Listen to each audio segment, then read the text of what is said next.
We are wrapping up chapter 12 of 2 Corinthians. We are close to being one chapter away from finishing this book. But we still got a couple months left because 13 has a lot in it. But we're going to wrap up chapter 12 today. And if you haven't been with us, at least for the last couple weeks, one of the things that Paul is doing here at the end of chapter 12 is he is preparing them for his third visit. He's been there once when he went to evangelize, and that seemed to go pretty well. He spent at least a year and a half with them, probably longer. And then we left, and then at some point after he left, things turned bad. Somebody came into the church in Corinth, and it turned out to be kind of a mess. They kind of came in and saying, this guy, we don't think he's authoritative, we don't really like him, we don't like his personality, and they just kind of started dragging the rest of the Corinthian church down with them. And so Paul goes back for a second visit that he describes as painful, destructive, a second visit that did not go well. And he leaves, and instead of going back for a third visit to just repeat the same thing that's already been happening, he writes this letter. He writes a painful letter first, goes to them, and then we find out in chapter 7 that the Corinthian church responds pretty well to the painful letter that he sends them to convict them. And then he finishes writing this letter. And so at the end of this letter now, he's preparing them for his third visit. Here's what he wants. He doesn't want it to go bad again. He wants it to go well. He's experienced a good visit, and he's experienced a bad visit, and so he's writing the rest of this letter at the end, trying to prepare them. I'm coming a third time, but I don't want it to go like it did last time. So that's kind of what we're looking at here at the end of chapter 12. He started off in chapter 10, this last section of the book, and he was telling them, basically kind of giving them a warning, that people who are still rebellious, the people who are still don't want to respect Paul's authority, the people who still don't want to live by godly principles. He starts off with a threat, if you will, a mild threat, but then it gets a little bit stronger. In chapter 10, he says a couple times things like, I'm planning to be bold with people when I get there, the ones who are unrepentant, the ones who aren't willing to change their minds. I'm planning on it. And in fact, he then goes on to say, if you think I'm bold in my letters, just wait till I get there. Kind of a more intense threat. At the end of chapter 12 here, he's going to move from kind of threatening almost to vulnerability. He's going to change to a tactic of sharing his fears with them in hopes that it wakes them up, and that before he gets there, they choose to be a little bit different. They choose to make different kind of decisions. So that's what we're going to look at here at the end of chapter 12. This is Paul being vulnerable with them, sharing with them his fears. There's 3 of them right at the end of this chapter. And this is another tactic that Paul's using to try and get them to figure this out. Before he gets there, he wants it to be a healthy interaction. He doesn't want it to go bad. He doesn't want it to be painful. So verse 19, we'll go 19 through the end of the chapter here. And I told you at the beginning of this section, actually I probably didn't tell you because I was downstairs for chapter 10. For those of you who didn't ever get downstairs to hear anything that I said about chapter 10, in chapter 10, I told you again and again and again that Paul was doing a couple different things. Number one, he's defending himself, but that's surface level. What he's really trying to get the Corinthians to do is change their mindset. Think differently. This is a church full of people who are just barely Christians, and they've been living life not as a Christian for a whole lot of years, and now they claim to be Christians, but they don't look much like it. And so he's not only trying to defend his own authority, the place that God's put him in relation to the Corinthian church, he's also trying to get them to change their mindset. Fix the way you think. Don't think about what the world says is weakness as weakness. And even if you do think about it as weakness, you should remember that God's power is made perfect in weakness. He's taking all the things that they think and he's flipping them on their head. He's trying to get them to think differently. He's going to do that here. He's going to say it outright here in verse 19. The beginning of verse 19 says this: Have you been thinking all along that we have been defending ourselves to you? In other words, on the surface, it just sounds like a bunch of excuses. Sounds like Paul's writing this letter. He's giving a bunch of excuses about his authority. He's just giving a bunch of reasons why they should listen to him, a bunch of reasons why he's right and they're wrong. And he's saying, that's surface level. You think that that's all I've been doing the whole time I've been up here? Just defending myself to you? He's going to tell them what his real goal is in a couple different ways. But he starts off by saying, remember, Corinthians, you're not the standard. So if you think that all I'm doing is standing here defending myself to you, you've missed what I'm saying completely. Read the next part of verse 19. He says, it is in the sight of God that we have been speaking in Christ, and all for your building up, beloved. He already kind of said this to them in chapter 10, verse 18. If you flip back a page, at the very end of chapter 10, Paul says, for it is not the one who commends himself who is approved, but the one whom the Lord commends. In other words, Corinthians, if you just think that I'm writing this letter just to defend myself, you've missed it. I'm not writing this letter just to commend myself, because I can spend all day commending myself and it doesn't matter at all. Because he's already told them the only thing that matters is the approval of God. And so he says, listen, I everything that I say, everything that I do, yeah, it's in front of you, but you're not the standard. Ultimately, God's the standard. And then he brings in this same thing that he's already mentioned again, also in chapter 10. He says, I've been speaking in Christ all for your upbuilding. We're not going to talk about that today. Reason why is because it comes up again in chapter 13. So on the first weekend of June, when we see this concept of building up again, we'll talk about it later. Or at least Ali will talk about it with you because he'll be here on that Sunday, the first Sunday in June.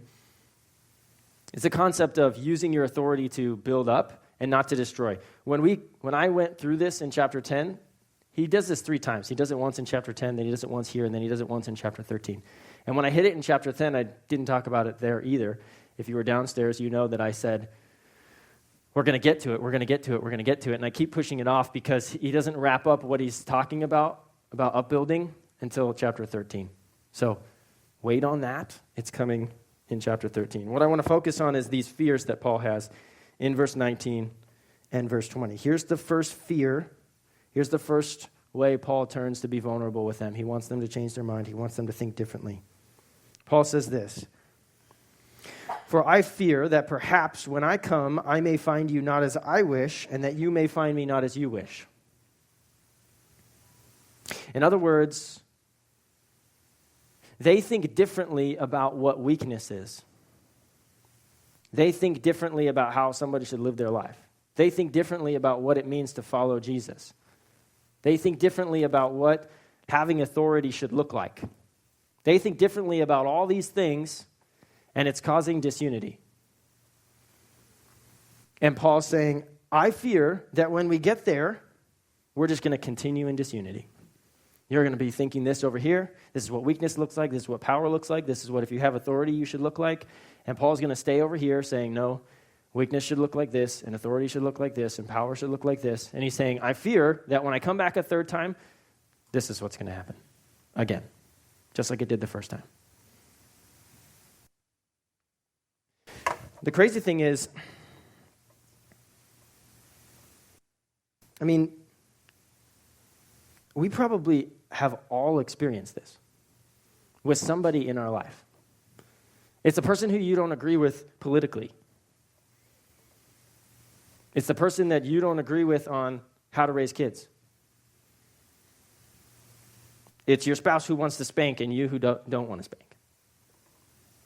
And you've had the conversation a million times. And every time you have the conversation, it always ends up the same. You're over here, and they're over here. And then the conversation comes up again. If you're married, it comes up again and again and again. Paul's saying, my fear is that when I come to you, and when I come to you, we have the same conversation that we've had a million times, and we end up on opposite ends of the spectrum. That's what I fear. It's a valid fear, and it's something that I think all of us, at some point in our life, we've probably had with somebody, maybe with a parent. It's the parent who wants their kid to behave this way, and the kid who wants their parent to behave this way. Parent thinks they should behave this way, kid thinks they should behave this way. And you have the same conversation again and again. I'm not going to be that kind of parent, but I want you to be that kind of parent. Okay, well, and we end up here. He's afraid of that. It's a valid fear. We have a friend, Carissa and I, a girl who's in college that we were mentoring. And her mom recently, for whatever reason, decided to watch a whole bunch of YouTube videos, and she is all about conspiracy theories. Girl came home from college.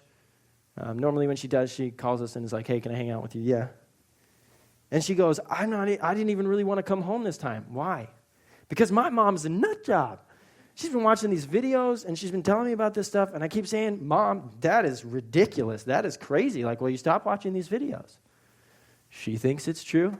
She thinks it's not. They've had the same conversation over the phone 1,000,000 times, and now to the point where she doesn't even necessarily want to come home and visit from college. Why? Because she's afraid. I'm afraid I'm going to go home, we're going to have the same exact conversation, and we're going to end up like this. Paul says, I'm afraid that perhaps when I might find you not as I wish, and you might find me not as you wish. In other words, that we're disunified, that we can't find a way to come to an agreement. That's the first fear.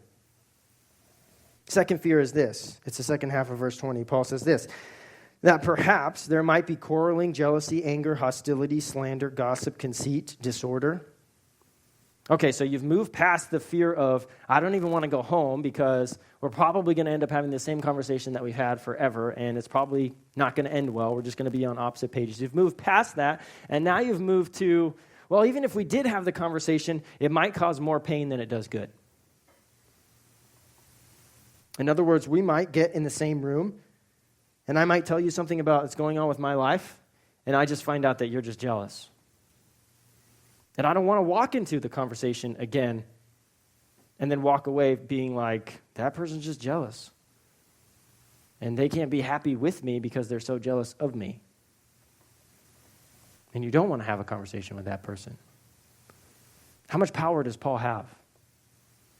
Do you think he doesn't fear that? Walking into conversations with people? Saying, this is these are the visions that God's given me. This is the authority that God's giving me. And thinking that some people won't be jealous of that?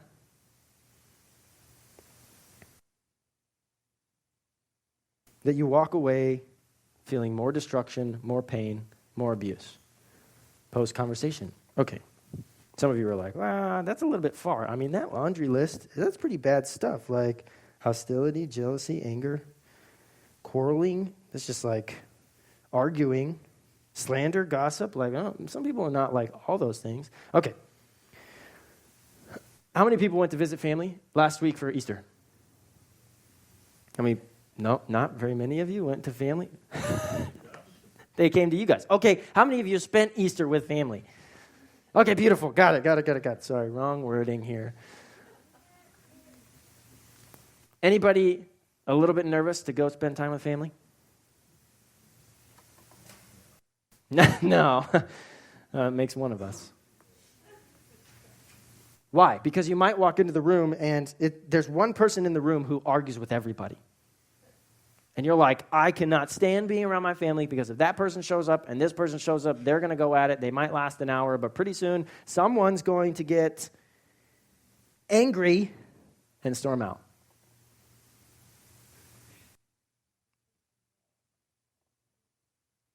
Someone's going to get hostile. I don't really like going to family stuff because there's this one family member that if you tell something to, they want to go tell it to the world. They're a gossip.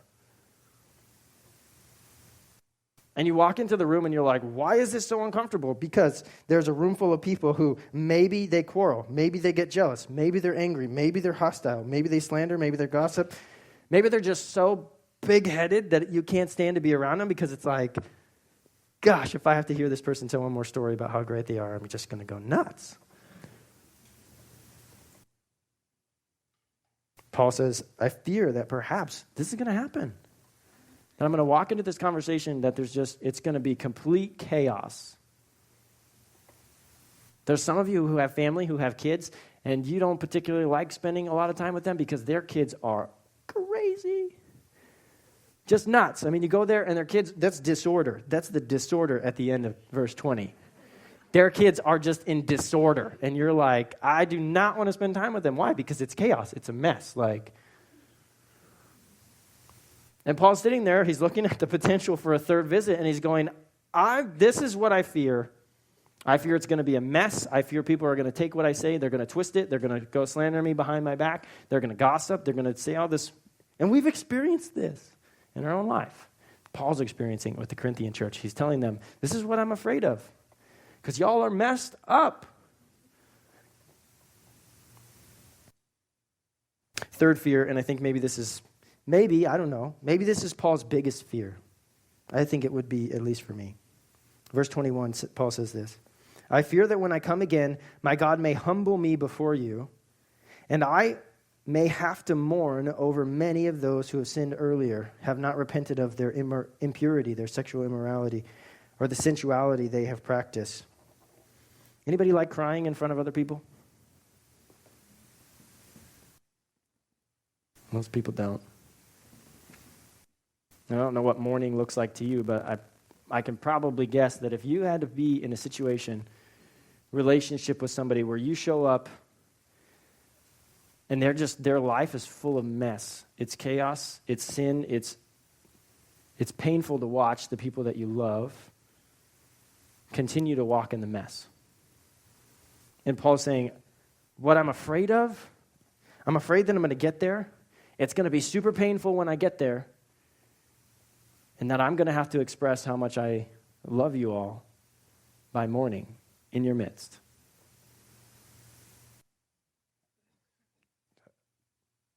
That would be what I would be most afraid of. I hate crying in front of people. It sucks to have to sit in front of somebody who you know is not willing to change, not willing to be better, not willing to stop lying, not willing to stop cheating, not willing to get a handle on their addiction, and you have to sit in front of them, watch them just spiral. And he says, I'm afraid. I'm afraid of all these things. If there's something keeping me from coming to visit you a third time, this is it. And we do this with people in our lives all the time. We have these people who are like, no, I don't really want to. I'm afraid. The funny thing is I guess it's not that funny, but the crazy thing is that Paul's not afraid to stand up to them. He doesn't ever say, I'm afraid to be bold with you. I'm afraid to confront you. He doesn't ever say, I'm afraid to stand up and call you out. He doesn't say that. He says, I'm afraid of mourning in front of you. I'm afraid of being vulnerable because you're living disordered. And if I come and you're still like that, it's going to be painful. And I'm going to show you. And that's what I'm afraid of. This is the parent with the prodigal child, the one that hasn't come back yet. But you still have to have a relationship with them. And every time you meet with them, it's like, it's no fun. You're trying to hold it in the whole time you're talking to them, thinking, my son, my daughter, they're falling apart. Everything's a mess. And they know it, and I know it, but they're unwilling to do anything different. And I can't make them change. They're an adult. Couldn't make them change when they were a kid. Can't make them change now. Chris and I have another friend, single mom, hard life, refuses to get a job. Carissa's told her a bunch of times, you want to keep your kid? You need to support her. You have to work. You don't have any other option.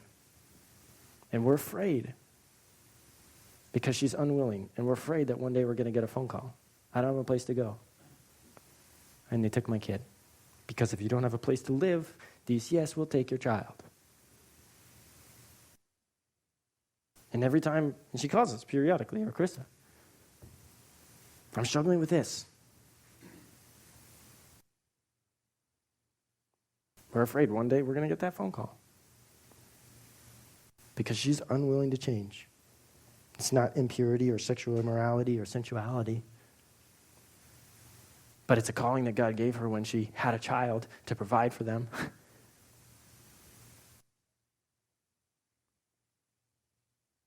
It's the grandparent watching the grandchild. It's the friend watching a friend spiral out of control. Okay, these are the fears. I think we all can relate to all of these fears. I think we've had them all at some point in our life. We probably maybe even have some of them now. Okay, well, the question is, what do we do with them? How do we do anything? How do we work with these sorts of fears? Relationships with people that are sometimes a mess. People are a mess. They live in sin. They do these kind of crazy things. We do these kind of crazy things. What do we do? First thing Paul does, go back to verse 20. Fascinating that Paul says, "For I fear that perhaps when I come, I may not find you as I wish."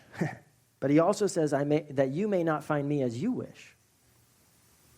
In other words, first thing to do when you're having these sorts of fears, that you might end up in a conversation or a relationship that might end up being bad, or you might see the pain and have to mourn over someone. First thing Paul does, he doesn't assume that the problem is only with that person.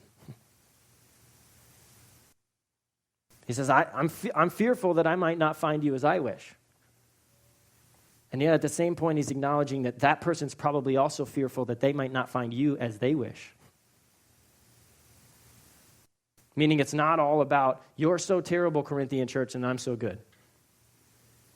It's not about walking into that conversation saying, I know that you're the one with the huge problem and I'm perfect and we just need to sort out your problem. It's a balance. The fascinating thing is that we have these issues with other people in our life who quarrel, who are jealous, who are angry, hostile. And yet reality is there's probably a few people in our lives who have these same problems with us. They don't want to come and have a conversation with us because we're angry people. A friend that doesn't want to tell you about the personal things going on in their life because you're a gossip. You tell the world everybody's business. And they're afraid that if they go in and be vulnerable with you, the whole world's going to know. People who don't want to strike up a conversation with you about anything that's even remotely controversial because you argue until you're blue in the face. And it doesn't matter if you're right or not. You're just on the argue train because you're a quarreler. If you meet people who knew me 10 years ago, hopefully it's that long ago, they would tell you he's a quarreler, he argues about everything. Because I do. I have a lot of questions. I got better at it when I got married because she's like, you argue about everything. I know. It's my first response.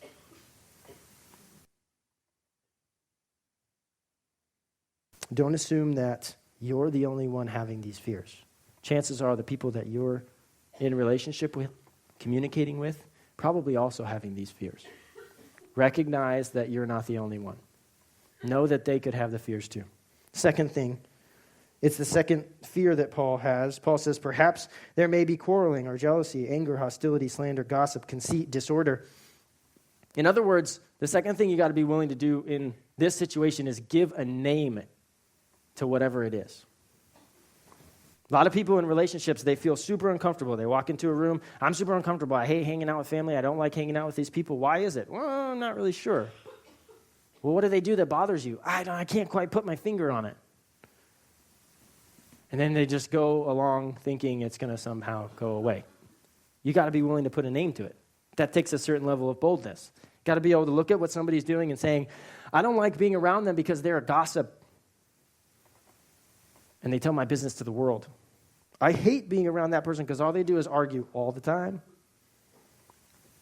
To be able to put a name to it. A lot of people won't do this. You want to know why? Because a lot of people feel like if I put a name to it, I'm condemning someone forever. If I tell someone they're a liar, that means they're a liar forever. Not true.